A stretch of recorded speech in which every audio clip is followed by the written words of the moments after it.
नमस्कार, मैं हूं महेंद्र और आप देख रहे हैं द इंटरव्यू टाइम्स। दोस्तों, इस वक्त मैं आपके सामने लाइव हूं और आज बात कर रहा हूं मैं उस सियासत की जो लखनऊ में चल रही है, जयप्रकाश नारायण के बारे में, यानी जेपी। जेपी के बारे में जो आज सियासत चल रही है, दरअसल जेपी का आज जन्मदिन भी है, जयंती है आज उनकी।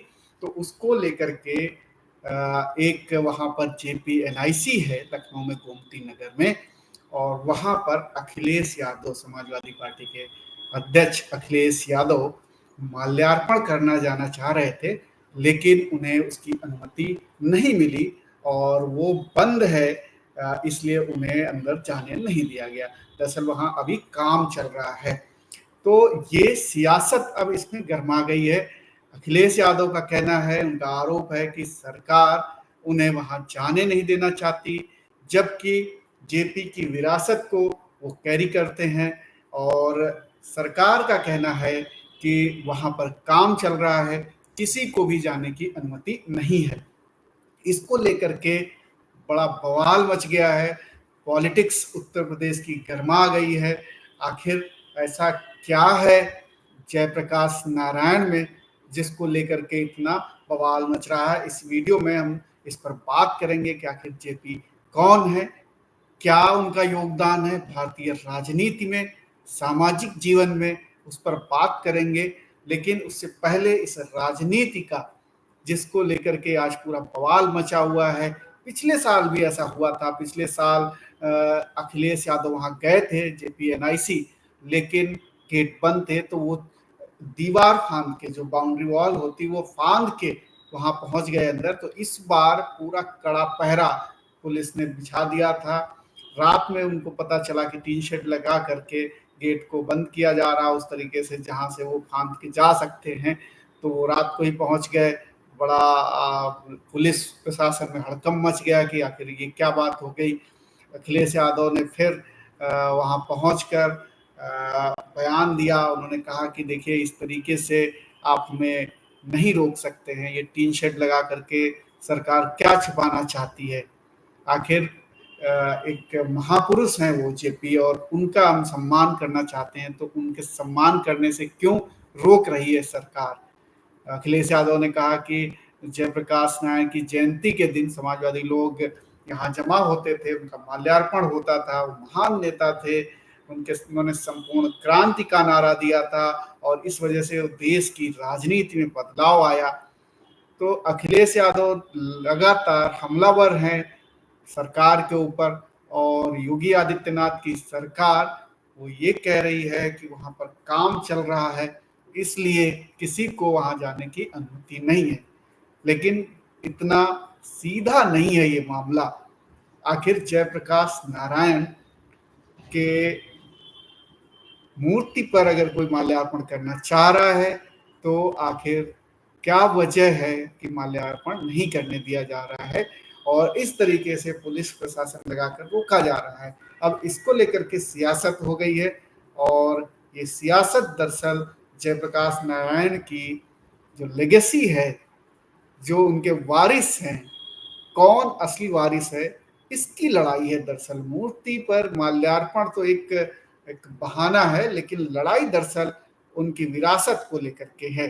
तो आइए समझ लेते हैं कि जयप्रकाश नारायण कौन थे, क्या शख्सियत थे, और उसके बाद ये समझेंगे कि इस पॉलिटिक्स में, इस सियासत में बाजी कौन मारेगा, किसका नुकसान होगा, किसका फायदा होगा, किस पर भारी पड़ेगी राजनीति, ये समझेंगे। लेकिन उससे पहले एक बार ये समझ लेते हैं कि जेपी कौन थे, आखिर कितनी बड़ी शख्सियत थे, क्या उनका योगदान रहा, इसके बारे में जरा समझ लेते हैं।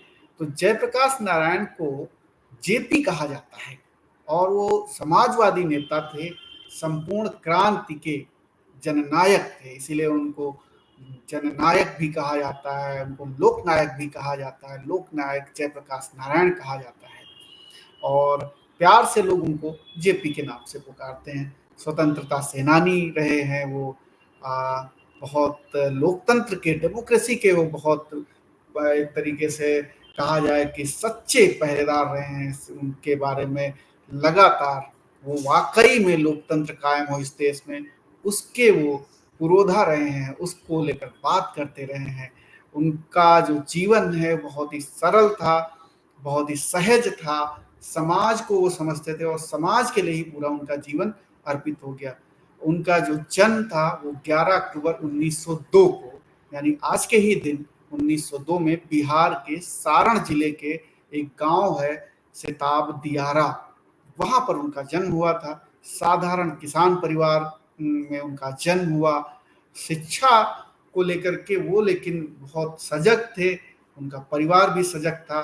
तो प्रारंभिक शिक्षा तो गांव में हुई, बाद में वो फिर पटना आ गए और पटना कॉलेज से पढ़ाई की उन्होंने, और उसके बाद उच्च शिक्षा के लिए वो अमेरिका चले गए। अमेरिका में उन्होंने खुद अपना खर्च उठाया, पढ़ाई लिखाई का मेहनत की उन्होंने, और वहाँ पर भी उन्होंने काम किया। वहाँ पर भी उन्होंने खेतों में मजदूरी की, गैस स्टेशन, यहाँ जो अपने यहाँ पेट्रोल पंप होते हैं वहाँ गैस स्टेशन कहा जाता है, तो गैस स्टेशन पे काम किया उन्होंने।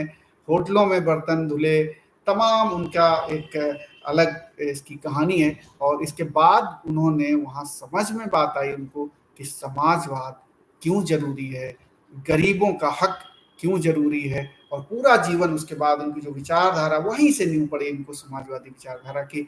और फिर वो जब देश लौटे 1930 में, तो उन्होंने यहाँ चूंकि गांधी जी का एक बड़ा नाम उस वक्त था, गांधी जी लीड कर रहे थे स्वतंत्रता आंदोलन को शांतिवादी तरीके से, अहिंसावादी तरीके से, तो वो गांधी जी के साथ जुड़े, महात्मा गांधी के साथ जुड़े, उनके नेतृत्व में आज़ादी की लड़ाई लड़ी, और वो कांग्रेस के मेंबर बने। कांग्रेस पार्टी के जितने भी कार्यक्रम होते थे, वो चाहे असहयोग आंदोलन हो, सविनय अवज्ञा आंदोलन हो, भारत छोड़ो आंदोलन हो, इन सब में बढ़ चढ़ कर उन्होंने हिस्सा लिया।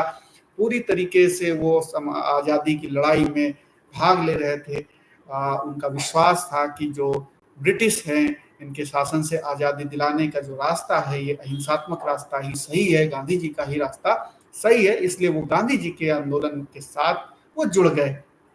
और उसके बाद उन्होंने, लेकिन समाजवादी जो उनको अमेरिका में जो समाजवादी सीख मिली थी उनको, जो उन्होंने खुद से सीखी थी, तो वो उनके जहन में थी। इसलिए उन्होंने 1934 में अपने कुछ लाइक माइंडेड जो साथी थे उनको मिला करके, उनको साथ लेकर के कांग्रेस सोशलिस्ट पार्टी बनाई, सीएसपी जिसे कहते हैं, कांग्रेस सोशलिस्ट पार्टी, इसकी स्थापना की। और उनका जो इसका मकसद ये नहीं था कि कांग्रेस से अलग हो रहे हैं, उनका मकसद था कि कांग्रेस में जो लोग सामाजिक बराबरी की बात करते हैं, कांग्रेस में जो लोग समाजवादी विचारधारा के हैं, उनको एक साथ लाना और अपने विचारों को जो है जनता तक पहुंचाने में सब लोग मिलकर अगर करेंगे तो मदद मिलेगी और इस विचारधारा को बढ़ावा मिलेगा। तो समाजवादी विचारधारा को उन्होंने आगे बढ़ाने की कोशिश की। कांग्रेस में रहते, कांग्रेस में हर तरीके के लोग थे, कांग्रेस में सिर्फ समाजवादी विचारधारा के लोग ही नहीं थे, कांग्रेस में हर तरीके के लोग थे। और इनका जो धड़ा था, इनके जो साथी थे जो समाजवादी विचारधारा को लेकर के आगे बढ़ना चाह रहे थे, तो वो लोग कांग्रेस सोशलिस्ट पार्टी में शामिल हुए। कांग्रेस के अंदर रहते हुए भी उन्होंने 1934 में ये प्रयोग किया। तो पूरी तरीके से वो समाजवादी थे और उसी को आगे वो बढ़ा रहे थे। उनका मानना था कि देश की तरक्की जो है समाजवादी तरीके से ही हो सकती है, और उनका मानना था कि हर व्यक्ति को आर्थिक आज़ादी और सामाजिक बराबरी अगर नहीं मिलती है तो इस राजनीतिक आज़ादी का कोई मायने नहीं रह जाएगा। वो कहते थे कि हर किसी को रोटी, कपड़ा, मकान जैसी बुनियादी चीजें मिलनी चाहिए, गरीबों का जीवन बेहतर होना चाहिए। उनका, चूंकि वो खुद गरीबी देख के आए थे, वो जी के आए थे, तो इसलिए उनका मानना था कि गैर बराबरी बहुत बड़ा एक तरीके से अभिशाप है, तो गैर बराबरी नहीं होनी चाहिए समाज में। और इसी के साथ उन्होंने, जब देश आज़ाद हुआ तो उन्होंने कांग्रेस से अलग कर लिया और अपना अपने सामाजिक कार्यों में वो लग गए।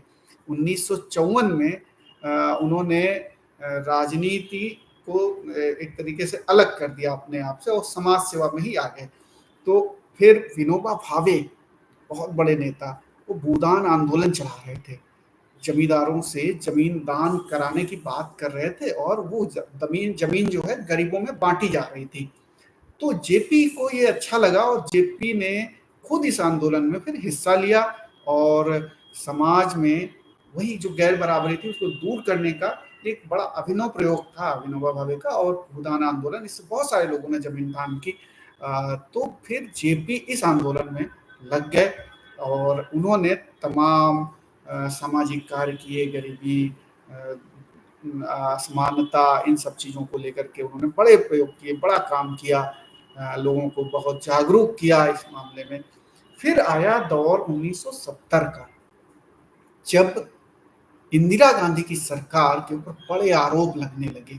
इंदिरा गांधी की सरकार, इंदिरा गांधी की जो पार्टी कांग्रेस थी उसमें भी दो फाड़ हो गए थे, और इंदिरा गांधी पर भ्रष्टाचार, सत्ता के दुरुपयोग, तमाम तरीके के आरोप लगने लगे।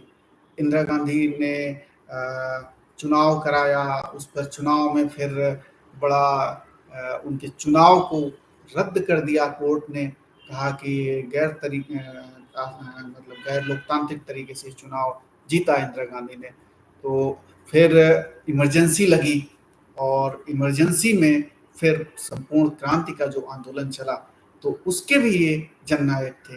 1974 में इसकी बिहार से शुरुआत की उन्होंने आंदोलन की, और उसके बाद ये पूरे देश में फैल गया।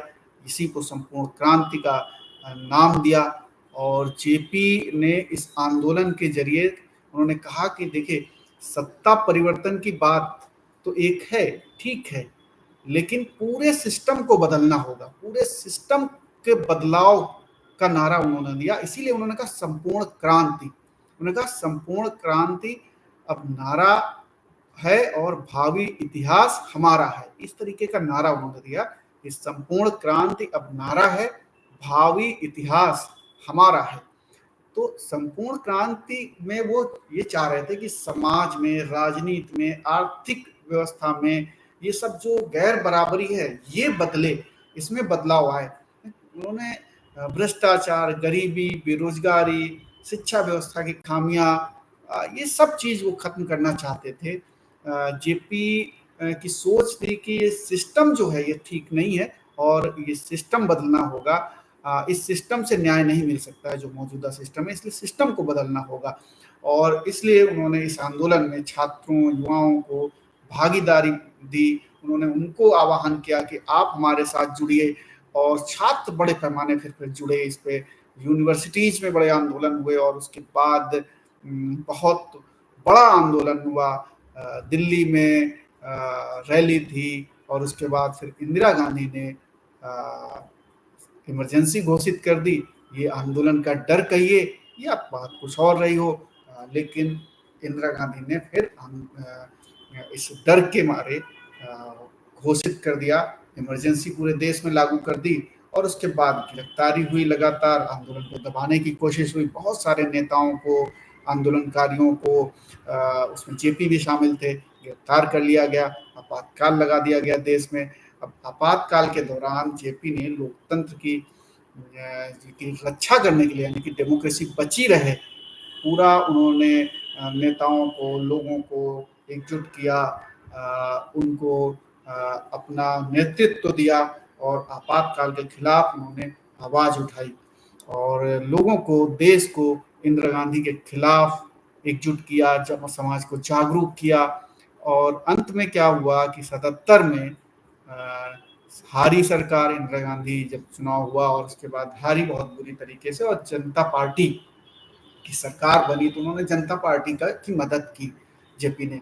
और उसके बाद इंदिरा गांधी हार जाती हैं, और जनता पार्टी की सरकार बनती है। और इस तरीके से कहा जा सकता है, या था ही, कि गैर कांग्रेसी सरकार बनी थी पहली बार। तो ये बहुत बड़ा बदलाव था भारतीय राजनीति में। तो राजनीतिक तौर पर बदलाव तो आ गया था, लेकिन इसके बाद सामाजिक तौर पर और तमाम चीज़ों पे जो बदलाव करना था, वो बहुत सारी चीज़ें आगे चल के हुई, बहुत सारी चीज़ें नहीं हो पाई, क्योंकि वो लंबे समय तक सरकार चल नहीं पाई। तो लेकिन एक बड़ा चेंज आया, सामाजिक व्यवस्था में जो चेंज आया वो नहीं आया जो वो चाह रहे थे, लेकिन राजनीतिक व्यवस्था में बड़ा चेंज आया। अब जेपी के बहुत सारे चेले बन गए थे, यानी कि जेपी से प्रभावित होकर के राजनीति में, उस वक्त सब युवा थे, युवाओं को उन्होंने, चूंकि यूनिवर्सिटी के तमाम नेताओं को, जो छात्र नेता थे, जो छात्र आंदोलन में थे, तो उनको बुलाया था, इसलिए उस वक्त जो लीडरशिप तैयार हुई, जो उनको फॉलोअर्स तैयार हुए, वो सब यंग थे। तो उस यंग ब्रिगेड में बहुत प्रभाव था। और वो सब जेपी से बड़े इतने प्रभावित थे कि पूरी राजनीति उन्होंने फिर जेपी के मार्ग पर एक अल्टरनेट उनको रास्ता मिल गया था। कांग्रेस के खिलाफ जेपी ने एक विचारधारा फ्लोट कर दी थी समाजवाद की, और फिर समाजवादी बहुत सारे नेता उनके उस आंदोलन से प्रभावित हुए और समाजवादी विचारधारा को अपनाकर फिर आगे राजनीति की। जैसे उसमें सबसे बड़ा नाम चौधरी चरण सिंह का था।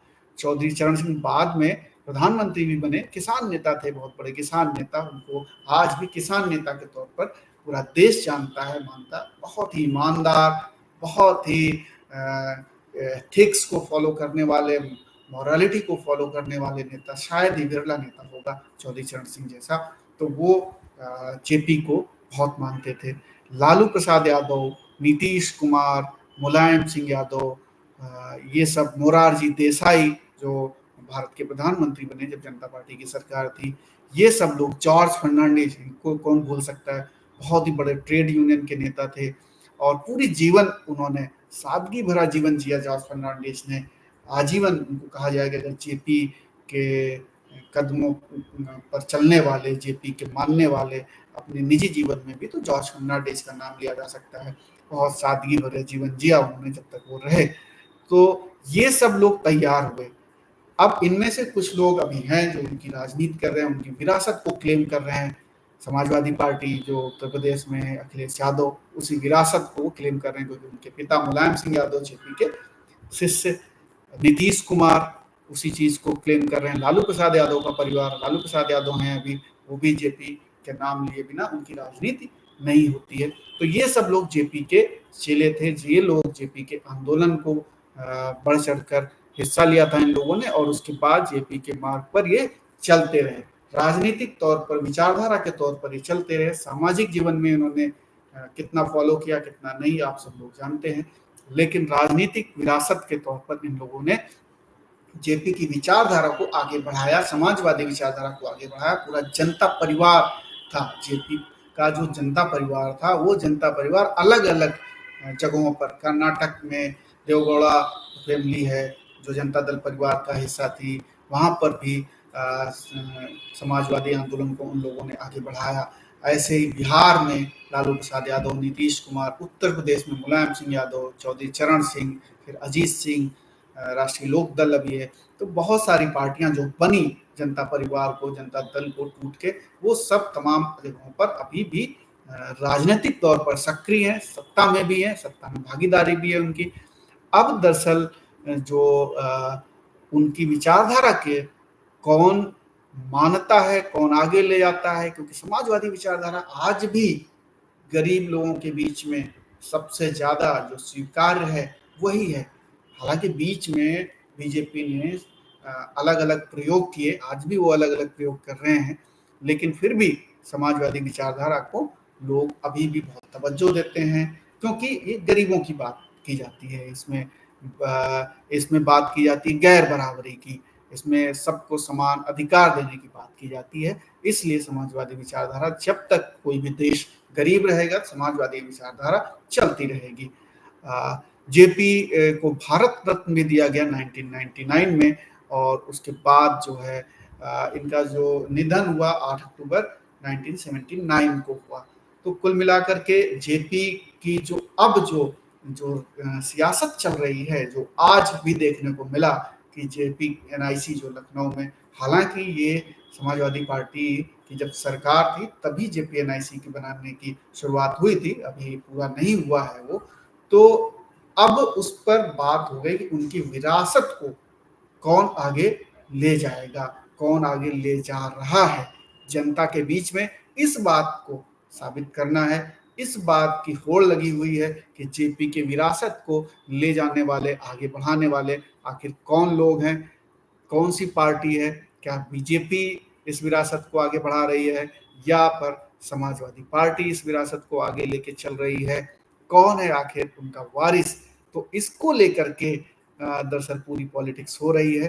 अब इस पॉलिटिक्स में आखिर किसको लाभ होगा, किसको हानि होगी, ये सोचने वाली बात है। आज का जो इंसिडेंट हुआ, ये वाकई में नहीं होना चाहिए था अगर राजनीतिक तौर पर बीजेपी की बात की जाए। बीजेपी को इसे अवॉइड करना चाहिए था। योगी आदित्यनाथ की ये बहुत बड़ी भूल कही जा सकती है, क्योंकि एक आपने बड़ा इवेंट क्रिएट कर दिया तब जब अभी बाईपोल होने वाले हैं 10 सीटों पर। इससे क्या हुआ कि ये इवेंट अब मीडिया में छा गया, सोशल मीडिया में छा गया, तमाम जगहों पर लोग बात करने लगे, जेपी के बारे में बात करने लगे कि लोगों की उत्सुकता हो गई कि जेपी कौन थे, क्या था उनका योगदान। तो जब ये बात लोगों के जहन में दोबारा जा रही है कि जेपी गरीबों के मसीहा थे, समाजवादी विचारधारा उन्होंने फ्लोट की, समाजवाद के पुरोधा थे, लोगों के गरीबों के हक की बात वो करते थे, और अब जो उनके नाम पर जो पार्टियां बनी हैं, वो समाजवादी पार्टी हो, नीतीश कुमार की पार्टी हो, ये सब पार्टियां बार बार समाजवाद की बात करती, समाजवादी पार्टी के नाम में ही समाजवाद लगा हुआ है। अखिलेश यादव के लिए एक बड़ा मुद्दा मिल गया है पूरे इस इलेक्शन में, इस पर बात करने के लिए कि बीजेपी कि देखिए बीजेपी रोकना चाहती है, गरीबों के खिलाफ है बीजेपी, उनके महापुरुषों पर भी माल्यार्पण नहीं करने देना चाहती है। अखिलेश यादव ने कुछ इस तरीके से कहा भी है। तो ये जो है बैकफायर कर जाएगा योगी आदित्यनाथ की पॉलिटिक्स को, राजनीति को। यहाँ पर बड़ी चूक हुई है और इस चूक की अब भरपाई नहीं हो सकती है, क्योंकि अखिलेश यादव को बड़ा मुद्दा मिल गया है और अखिलेश यादव इस पे अब बाजी मारते हुए दिख रहे हैं, क्योंकि इसको अब उपचुनाव, आने वाले उपचुनाव में भी ये मुद्दा बनेगा और इसके बचाव में बीजेपी को बड़ी मुश्किल होगी कि इसका बचाव कैसे किया जाए। तो ये छोटे छोटे मुद्दे हैं जो बड़े इवेंट में बदल जाते हैं, फिर नरेटिव सेट हो जाता है। राजनीति में इसका ख्याल रखने की जरूरत होती है कि कोई भी मुद्दा इतना बड़ा ना हो जाए कि वो एक नरेटिव सेट हो जाए और जनता के बीच में उसकी मैसेजिंग कुछ अलग हो जाए। भले ही वहां पर निर्माण कार्य चल रहा है, भले ही वहां पर बहुत सारी चीजें हो रही हैं, लेकिन उनकी मूर्ति लगी हुई है और मूर्ति पे माल्यार्पण के लिए आज तो दिल खोल कर वहां बल्कि कार्यक्रम करना चाहिए था, वहां योगी आदित्यनाथ को भी जाना चाहिए था और माल्यार्पण के लिए एक अलग व्यवस्था की जानी चाहिए थी। इससे एक अलग मैसेज जाता है, इससे उनको भी एक पॉलिटिकल माइलेज मिलता कि देखिए ये भी गरीबों के मसीहा हैं, ये भी समाजवादी विचारधारा के लोग हैं और ये भी उसी परिवार का हिस्सा हैं जो जेपी ने बनाया था। लेकिन यहाँ पर उत्तर प्रदेश सरकार से चूक हो गई, सरकार से चूक हुई, प्रशासन से चूक हुई, ये किससे हुई, लेकिन अब इसकी भरपाई नहीं की जा सकती है क्योंकि ये बड़ी चूक है और आने वाले समय में चुनाव है। अखिलेश यादव निश्चित तौर पर इसका फायदा उठाना चाहेंगे। आप क्या सोचते हैं दोस्तों? कमेंट करके हमें जरूर बताइए कि क्या ये राजनीतिक तौर पर बीजेपी की भूल है और क्या ये बैठे बैठाए समाजवादी पार्टी को अखिलेश यादव को एक मुद्दा मिल गया है जो कि उनके लिए बहुत ही बेनिफिट वाला है, उनके लिए बहुत ही अच्छा मुद्दा है, बड़े समय पर मिल गया है, इससे एक नैरेटिव क्रिएट होगा, एक नैरेटिव बनेगा। आप क्या सोचते हैं? हमें कमेंट करके जरूर बताइए। फिलहाल इतना ही।